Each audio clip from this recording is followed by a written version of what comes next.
একদিন বিশ্বনবী বললেন, যদিও আমি নবী, তবু আমার ওপর যদি কারো কোনো হক বা অধিকার থাকে তবে বলো, আমি তা দিয়ে দেব।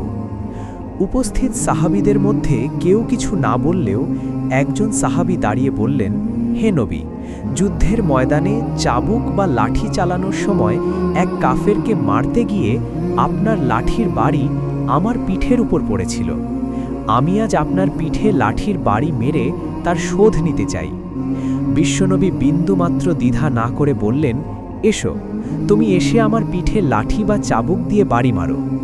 তখন সাহাবী বললেন, হে নবী, যুদ্ধের সময় যখন আমার গায়ে চাবুক পড়েছিল তখন আমার শরীরে কোনো জামা ছিল না, তাই আপনি যদি যথানিয়মে কিসাস বা প্রতিশোধ আদায় করতে চান তবে আপনার জামাটি খুলুন, আমি আপনার খালি পিঠে বাড়ি মারতে চাই।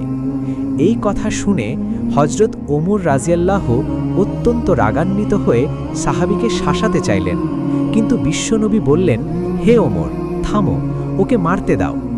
এরপর আল্লাহর রাসূল তার পিঠের জুব্বাটি ওপরের দিকে উঠালেন।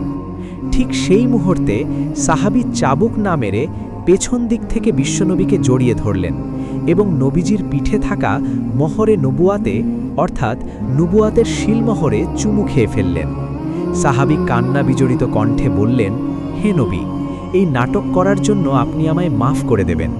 অনেক দিনের সাধনা আর জল্পনা কল্পনা ছিল যে আপনার মোহরে নবুয়াতের সাথে আমার ঠোঁটটা মেলাবো। আল্লাহকে ভালোবাসেন? তাহলে like, share, comment, follow, subscribe করুন।